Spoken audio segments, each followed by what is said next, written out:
بسم اللہ الرحمن الرحیم۔ صحابہ میں سب سے آخر میں جس شخص نے وصال کیا ان کا نام حضرت ابو طفیل تھا۔ 110 سال ہجری میں حضور پاک صلی اللہ علیہ وسلم کے وصال کے 100 سال تک زندہ رہے۔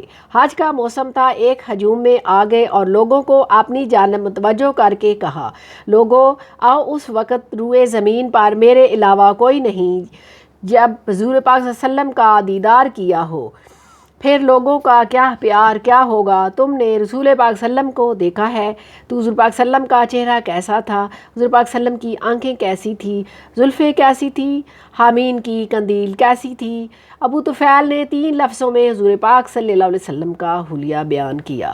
علماء نے لکھا ہے کہ جو شخص حضور پاک صلی اللہ علیہ وسلم کا حلیہ بیان کرے لوگوں کے دل میں اس کے لیے جگہ بن جاتی ہے۔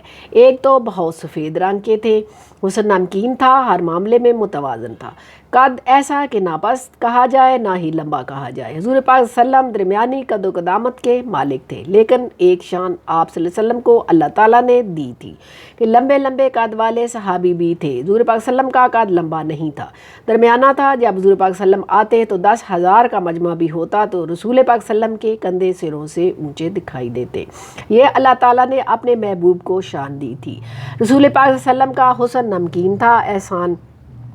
احسان مند ثابت رضی اللہ تعالیٰ عنہ کہتے ہیں کہ جب میں حضور پاک صلی اللہ علیہ وسلم کے جمال کو دیکھتا تو آنکھوں میں انگلیاں رکھ کر انگلیوں کی آؤٹ سے دیکھتا۔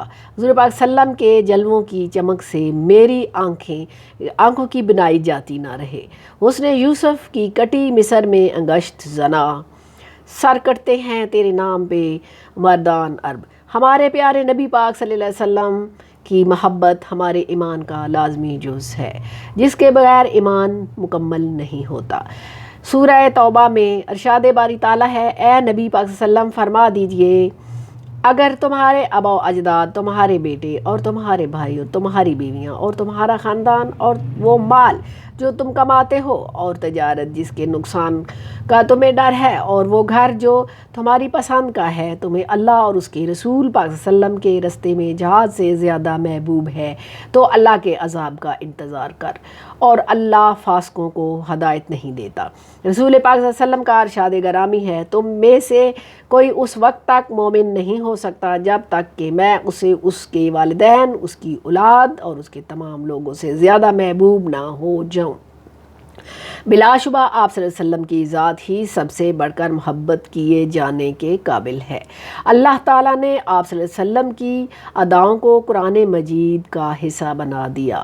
آپ صلی اللہ علیہ وسلم کے چہرے کا آسمان کی طرف اٹھانا، آپ صلی اللہ علیہ وسلم کا کلام، آپ صلی اللہ علیہ وسلم کے شہر، جنگیں اور فتوحات، قیام لیل، دعوت، تبلیغ، معراج، آپ صلی اللہ علیہ وسلم کے صحابہ، آپ صلی اللہ علیہ وسلم کی ازواج، اہل بیت، آپ کی ہجرت، اخلاق، غرض پوری زندگی قرآن نے بیان کر دی ہے۔ کہیں آپ صلی اللہ علیہ وسلم کی رضا میں اللہ کی رضا بتائی گئی ہے اور آپ چادر لپیٹ لیں تو اللہ تعالیٰ یا ایھا المزمل اور یا ایھا المدثر کہہ کر مخاطب کرے، کفار کے طعنوں پر انا تو انا کل کوثر کی خوشخبری سنائے۔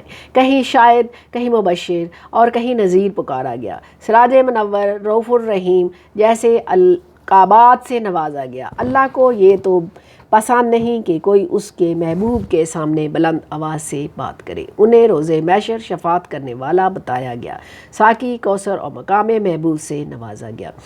اے ہمارے رب، ہمارے گناہ معاف کر، آمین رب العالمین۔